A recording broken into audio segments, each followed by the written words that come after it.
Pour la critique épisode 7, action.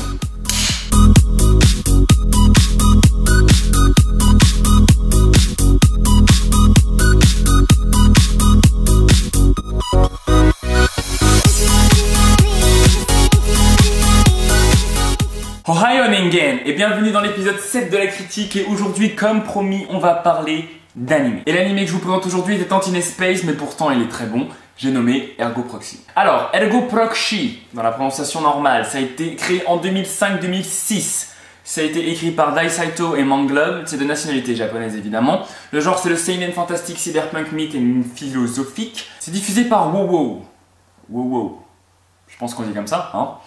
Entre février 2006 et août 2006, les studios qui ont travaillé dessus c'est Manglobe Incorporation, Geneon Entertainment USA, ça a une durée de 25 minutes par épisode, il y a une seule saison, ça dure 23 épisodes et les seiyuu notamment dedans sont Koji Yusa, Rie Saito et Akiko Yajima. Maintenant passons au synopsis. Dans un futur post-apocalyptique, une créature difforme s'échappe du laboratoire secret de Rondo. Une cité d'hommes où le crime n'existe pas et où les humains et les autoreivus, des robots, vivent dans une harmonie apparemment parfaite. Lilo Meyer, inspectrice des renseignements, est aussi l'agent de probation de Vicento Lo, un jeune immigré engagé au traitement des autoreives. Tout bascule quand elle est chargée d'enquêter sur un mystérieux meurtre perpétré par un autoreive.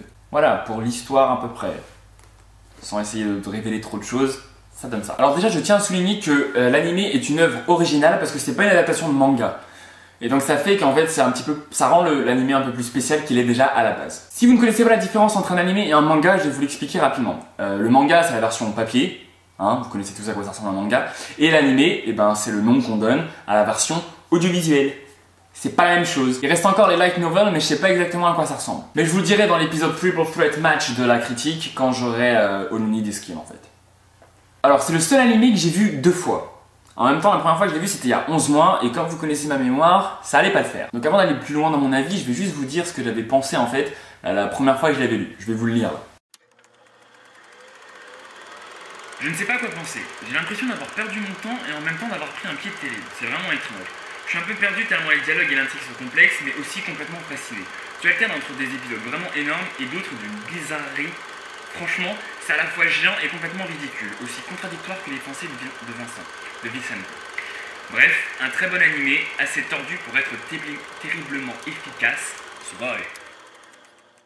Ouais, ça aide pas vraiment, hein. Donc maintenant que je l'ai revu, mon avis a un petit peu changé. J'aime toujours autant. Le chara design et les graphismes sont vraiment géniaux, surtout quand tu penses et quand tu sais, quand tu gardes en tête en fait, que l'anime il a été fait en 2006. Évidemment ça n'empêche pas certains plans d'être moins flatteurs que d'autres mais bon. L'expression de certains personnages dans certaines scènes c'est vraiment très bien fait et l'intrigue est vraiment intéressante. Les personnages sont très kiffants, Liru et Vicento sont vraiment très classe, leur évolution est très visible, quoique un peu tardive pour Vincent quand même. Et franchement visuellement ben, c'est vraiment bluffant. Ce qui a vraiment changé par rapport à il y a 11 mois c'est que je suis un petit peu moins perdu dans ce que j'ai compris. Même si parfois c'est un petit peu confus. Mais ça arrive souvent dans les animes quand ils essaient de se compliquer la vie pour rien. On en reparlera quand j'aurai fini tous les Evangelion.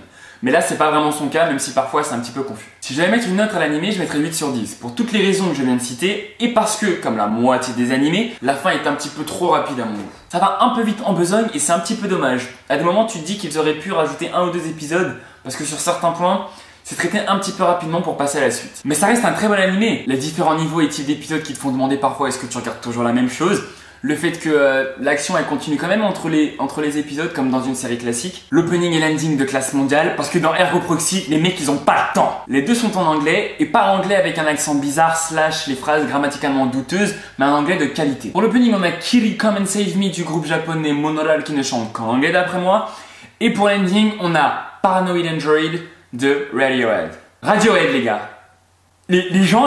Mais ils ont pas le temps. J'étais fou quand j'ai vu ça. Ils ont mis Radiohead. Est-ce que t'as déjà vu un autre animé avec une chanson d'un groupe aussi connu? Mondialement parlant, j'entends. Franchement, j'en ai pas vu. Peut-être parce que j'en ai pas vu assez, mais j'en ai pas vu.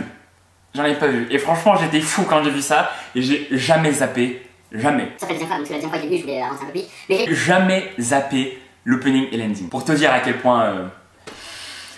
déjà rien qu'avec l'opening et l'ending, les mecs ils te font kiffer quand même. Bref, du très haut niveau, je vous le recommande vivement. Et surtout, ne zappez pas les 2 épisodes bizarres. Vous allez les reconnaître quand vous allez les regarder. Parce qu'ils sont très importants, surtout le premier. Voilà, c'est déjà tout pour cet épisode de la critique. Je vous dis à la prochaine et d'ici là, portez-vous bien. Bonne année et j'ai la flemme de dire le reste. Et sinon, Spidey vous aime tous. Ni bon wa!